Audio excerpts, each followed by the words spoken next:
નમસ્કાર, જય શ્રી કૃષ્ણ, રાધે રાધે મિત્રો। સનાતન પરંપરામાં ભાદરવા મહિનાના શુક્લ પક્ષની એકાદશી તિથિનું ઘણું ધાર્મિક મહત્વ છે। એકાદશીને લગતી આ માહિતી જો વ્યક્તિ સાચા દિલથી સાંભળે અને તે પ્રમાણે વ્રત ઉપવાસ કરે તો તેને મોક્ષ પ્રાપ્તિ થાય છે। તેથી મિત્રો, આ વિડીયોને અંત સુધી જરૂર જોજો। જળજીલણીનો આ પવિત્ર તહેવાર સમગ્ર ભારત દેશમાં ખૂબ જ ધામધૂમથી ઉજવવામાં આવે છે। આ પવિત્ર તિથિને જળજીલણી એકાદશીના તહેવાર તરીકે પણ ઓળખવામાં આવે છે। આગળ વાત કરીએ તે પહેલાં તમને વિનંતી છે કે વિડીયોના અંત સુધી જોડાયેલા રહેજો તથા ચેનલને સબસ્ક્રાઈબ જરૂરથી કરી દેજો અને વિડીયોને લાઈક અને શેર કરી દેજો, જેથી કરીને અમારી આવી આવનાર સ્ટોરી તમારા સુધી પહોંચી શકે। તો ચાલો મિત્રો, વિડીયોની શરૂઆત કરીએ। જળજીલણી એકાદશીના દિવસે ભગવાન કૃષ્ણ માટે બાળકના સ્વરૂપને શણગારીને ખાસ ઢીંગલી તૈયાર કરવામાં આવે છે। આ દિવસે ભગવાન વિષ્ણુની કૃપા વરસાવનાર એકાદશીનું વ્રત સંપૂર્ણ વિધિ વિધાન સાથે રાખવામાં આવે છે। ડોલ અગિયારસ અથવા જળજીલણી એકાદશીનો તહેવાર આ વર્ષે 14મી સપ્ટેમ્બર 2024ના રોજ એટલે કે આજે આ દિવસ ઉજવવામાં આવશે। મિત્રો, આવો જાણીએ આ પવિત્ર તહેવારનું ધાર્મિક મહત્વ શું છે તથા પૂજા વિધિ વિશે। ડોલ અગિયારસનો શુભ સમય ભાદ્રપદ મહિનાના શુક્લ પક્ષની એકાદશી 14 સપ્ટેમ્બરના રોજ સવારે 6 વાગ્યાથી શરૂ થશે અને 5મી સપ્ટેમ્બર 2024ના રોજ સવારે 3:04 સુધી રહેશે, જ્યારે પારણા એટલે કે ઉપવાસ તોડવાનો સમય સવારે 6 વાગ્યાથી 8:33 સુધીનો રહેશે। મિત્રો, હવે આપણે જળજીલણી એકાદશીની પૂજા વિધિ વિશે જાણીએ।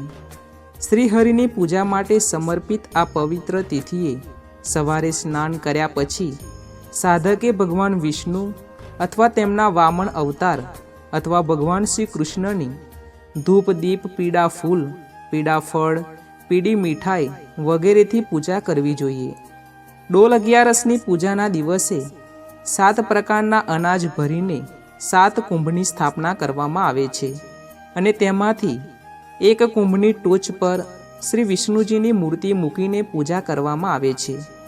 આ કુંભ ઉપવાસ પૂર્ણ થયાના બીજા દિવસે બ્રાહ્મણને દાન કરવામાં આવે છે। આ વ્રતમાં ચોખાનું સેવન ન કરવું જોઈએ।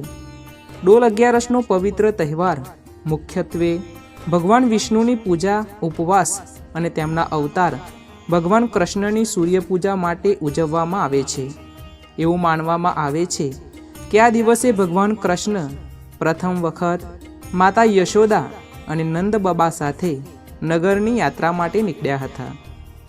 આ જ કારણ છે કે આ દિવસે કાન્હાને નવા વસ્ત્રો અર્પણ કરીને શણગારવામાં આવે છે। આ પછી પ્રભુના વિવિધ ભજન કીર્તનના નાદ સાથે ભગવાન શ્રી કૃષ્ણને પાલખીમાં બેસાડીને શોભાયાત્રા કાઢવામાં આવે છે। આ દિવસે ભગવાન શ્રી કૃષ્ણના દર્શન કર્યા પછી ભક્તો તેમની પાલખી હેઠળ પરિભ્રમણ કરે છે।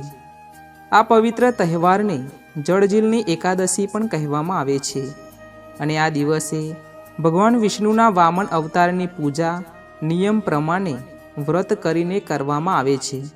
એવું માનવામાં આવે છે કે આ દિવસે ભગવાન વિષ્ણુ પોતાનો પક્ષ બદલી નાખે છે, તેથી જ તેને પરિવર્તનીય એકાદશી પણ કહેવામાં આવે છે। મિત્રો, હવે આપણે જળજીલણી એકાદશીનો મહિમા જાણીશું। આ દિવસે શ્રી કૃષ્ણ ભગવાને ગોપીઓ સાથે યમુનામાં નૌકા વિહાર કર્યો હતો, ત્યારથી આ પરંપરા ચાલી આવી છે તેવું પણ શાસ્ત્રોમાં વર્ણન જોવા મળે છે। અષાઢ સુદ એકાદશીથી કારતક સુદ એકાદશીને ચાતુર્માસ કહેવાય છે। દેવશયની એકાદશીથી ચાતુર્માસનો પ્રારંભ થાય છે।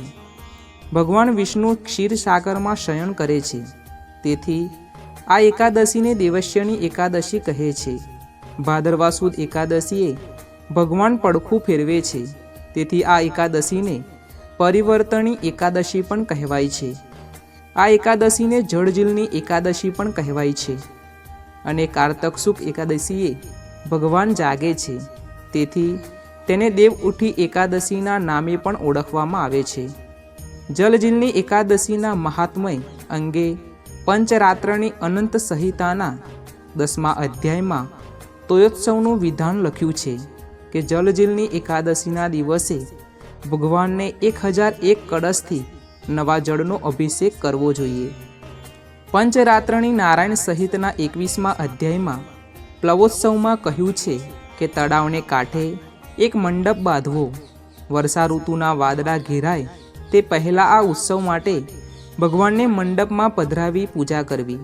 ત્યારબાદ સહસ્ત્રધારાથી તેઓની પૂજા કરવી, સ્નાન કરાવી, નવા વસ્ત્રો અને અલંકાર ધારણ કરાવી ઠાકોરજીને નાવમાં બેસાડવા તથા સંતો અને વિદ્વાનોને પણ નાવમાં બેસાડવા અને સ્તુતિ કીર્તન ભજન ગાવા. આ દિવસે શ્રી કૃષ્ણ ભગવાને ગોપીઓ સાથે યમુનામાં નૌકા વિહાર કર્યો હતો. ત્યારથી આ પરંપરા ચાલી આવે છે. તેઓ પણ શાસ્ત્રોમાં વર્ણન જોવા મળે છે.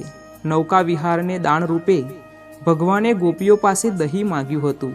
ત્યારથી આ દિવસે દહીંના દાનનો વિશેષ મહિમા છે.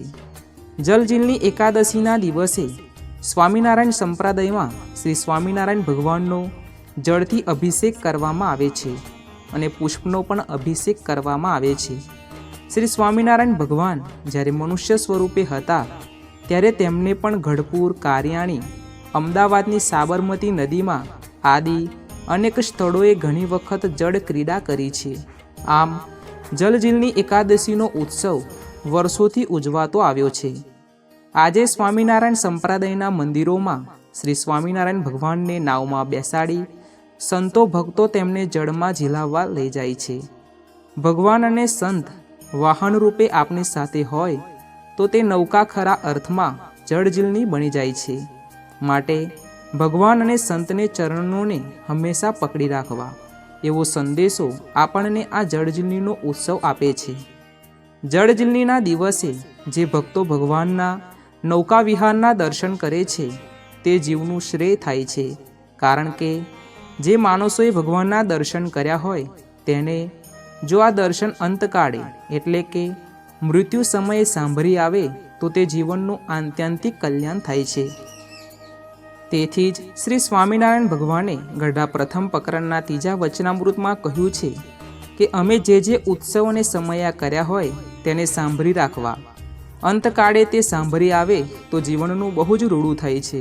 અંતકાળે જેને અમારા દર્શન યાદ આવી જાય તેને અમે તેડવા માટે પધારીએ છીએ અને તેને અમારું અક્ષરધામનું સુખ તેને પમાડીએ છીએ. આમ જળજીલની એકાદશી એ ભગવાનને નૌકા વિહાર કરાવવામાં આવે છે. જળજીલની એકાદશી ઉપવાસ કરવાથી અનેક ગણું ફળ પ્રાપ્ત થાય છે તેવું આપણા શાસ્ત્રોમાં વર્ણન છે. એકાદશી કરવાથી બ્રહ્મહત્યા કરનાર, મદપાન કરનાર, ચોરી કરનાર, ગુરુનો દ્રોહ કરનાર, સદા અસત્ય બોલનાર આદિ અનેક મહાપાપોથી પણ મુક્તિ મળે છે. એકાદશી કરવાથી બહુ જ ફળ મળે છે. એમ કહેવાય છે કે 1 લાખ તપસ્વીને રોજ નવી નવી રસોઈ કરીને તમે 60,000 વર્ષ સુધી જમાડો અને જે ફળ મળે તેટલું ફળ એક એકાદશી કરવાથી મળે છે. આ જળજીલની એકાદશીએ ઉપવાસ અવશ્ય કરવો જ જોઈએ, પરંતુ કદાચ કોઈથી ઉપવાસ ના થઈ શકે તો ફલાહાર કરવું જોઈએ. દૂધ અને ફ્રૂટ ઉપર રહેવું જોઈએ, પરંતુ એકાદશીના દિવસે અનાજ તો ન જ ખાવું જોઈએ. એકાદશીના દિવસે રાત્રે ભગવાનનું સ્મરણ કરતાં જાગરણ કરવાની પણ પ્રણાલિકા છે. એકાદશીના દિવસે મંદિરોમાં જઈને ધ્યાન, ધૂન, ભજન, કીર્તન, અચ્છવ કરીને ભગવાનની સ્મૃતિએ સહિત એકાદશી કરવી જોઈએ. તેથી આપણે જળજીલની એકાદશી અવશ્ય કરવી જ જોઈએ અને ભગવાનની પ્રસન્નતા પ્રાપ્ત કરવી જોઈએ. મિત્રો, આજની વિડીયો કેવી લાગી તે કોમેન્ટ કરીને જરૂર જણાવજો અને વિડીયો પસંદ આવ્યો હોય તો વિડીયોને લાઇક અને શેર કરી દેજો તથા આપણી આ ચેનલને સબસ્ક્રાઈબ જરૂરથી કરી દેજો. મળીશું હવે એક નવા વિડીયોમાં. જય શ્રી કૃષ્ણ. રાધે રાધે.